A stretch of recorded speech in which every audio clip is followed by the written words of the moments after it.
تقریباً 80% خواتین ناپاک رہتی ہیں۔ کن چیزوں سے عورتوں پر غسل واجب ہوتا ہے اور غسل کا طریقہ کیا ہے؟ اکثر شادی شدہ عورتیں جانتی نہیں، جس کی وجہ سے وہ ناپاک رہتی ہیں۔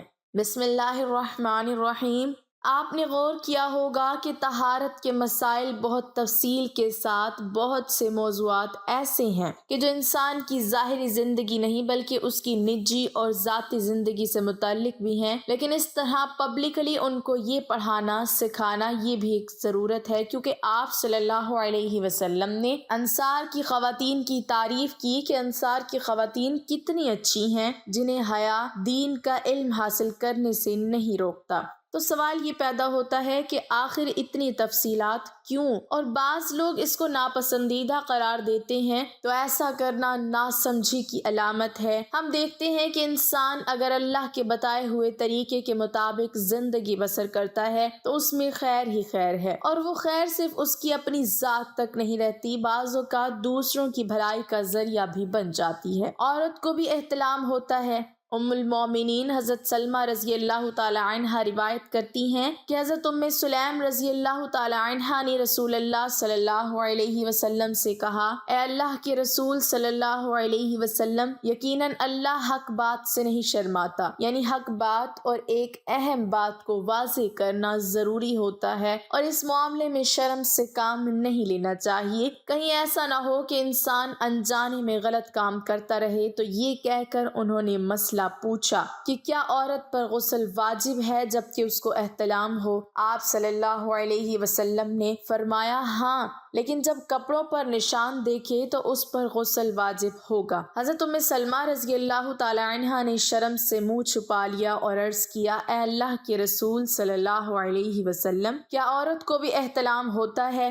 تو آپ صلی اللہ علیہ وسلم نے فرمایا ہاں ہوتا ہے، تیرا داہنا ہاتھ خاک آلود ہو۔ یعنی یہ ایک پیار کی ڈانٹ تھی، اور اس میں ہو سکتا ہے کہ مزاج کا فرق ہو، بعض خواتین کے ساتھ ایسا نہ ہو اور بعض کے ساتھ ایسا ہو، لیکن اس میں اصل چیز فلو ہے کہ اگر فلو یعنی پانی کا بہاؤ زیادہ ہو تو کہیں ایسا نہ ہو کہ لیکوریا وغیرہ کے ساتھ اس کو جوڑ دیا جائے، یعنی دونوں چیزوں میں فرق ہے۔ اور احتلام سوتے وقت ہوتا ہے، اور اگر سو کر اٹھنے پر انسان اپنے کپڑوں پر زیادہ ڈسچارج دیکھے تو پھر بھی غسل کرنا ضروری ہے، اور اگر احتلام کی کیفیت انہیں یاد ہو لیکن نشان نہ پائیں تو غسل فرض نہیں ہوگا۔ ایسی صورت میں شک کی ضرورت نہیں ہے کہ نہیں بھائی میں نے خواب دیکھا اور مجھے خواب بالکل صحیح سے یاد ہے تو مجھے غسل کرنا چاہیے۔ نہیں، محض خواب پر نہیں نہایا جائے گا جب تک کہ کوئی فزیکلی ایسی چیز سامنے دیکھی جائے۔ حضرت ام سلمہ روایت کرتی ہیں کہ میں نے کہا، اے اللہ کے رسول صلی اللہ علیہ وسلم، میں اپنے سر کے بال خوب مضبوط گنتی ہوں،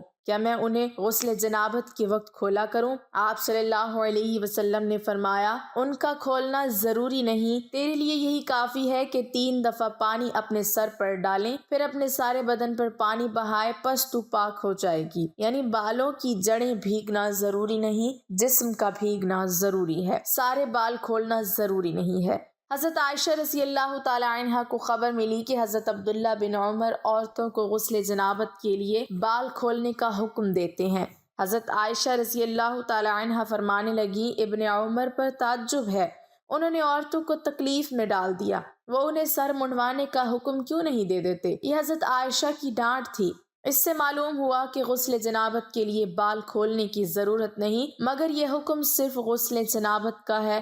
غسل حیض کے لیے بالوں کا کھولنا ضروری ہے کیونکہ یہ مہینے میں 1 دفعہ ہوتا ہے۔ حضرت عائشہ صدیقہ رضی اللہ تعالی عنہ سے روایت ہے کہ رسول اللہ صلی اللہ علیہ وسلم نے غسل حیض کے لیے فرمایا، اپنے بال کھولو اور غسل کرو۔ اس میں آپ دیکھیں کہ دونوں چیزوں میں فرق کیوں ہے، دونوں کی نوعیت میں فرق ہے، اور حیض ایک نجاست کی کیفیت بھی ہے۔ حیض کے بعد نہانا، نہانے کے بعد خوشبو لگانا، خاص طور پر اس کا سارا حکم آتا ہے، لیکن غسل جنابت میں نجاست کی وہ کیفیت نہیں ہے، یعنی حیض اور پانی، ان دونوں کے حکم میں بھی فرق ہے۔ بعض علماء کے خیال میں یہ پانی ناپاک چیز نہیں ہے، اگر کسی کپڑے وغیرہ پہ لگ جائے تو وہ کپڑا ناپاک نہیں ہوگا، اگر اسے خشک ہونے پر کھرچ کے صاف کر دیا جائے تو کپڑا صاف ہو جائے گا، لیکن حیض پر آپ صلی اللہ علیہ وسلم نے فرمایا کہ اسے چٹکیوں سے مل مل کے دھویا جائے۔ تو ان دونوں میں فرق یہ ہے، دونوں کے غسل کے حکم میں بھی فرق ہے۔ ایک میں بال کھولے جائیں گے اور بال بھی دھوئے جائیں گے اور بالوں کی جڑیں بھی دھوئی جائیں گی، جبکہ دوسرے میں بال کھولنا اور پورے بال دھونا ضروری نہیں۔ بہت سی خواتین کو ان مسائل کا پتہ نہیں ہوتا، بعض اوقات ان کی وجہ سے شوہر کی نافرمانی اور آپس کے تعلقات میں فرق آ جاتا ہے۔ اگر دین کا صحیح مسئلہ پتہ ہو تو انسان ان تمام مشقتوں سے بچ جاتا ہے اور ایک نارمل روٹین کی لائف گزار سکتا ہے۔ تو معلوم ہوا کہ عورت پر غسل اس وقت واجب ہوتا ہے جبکہ وہ ماہواری یعنی حیض سے پاک ہو،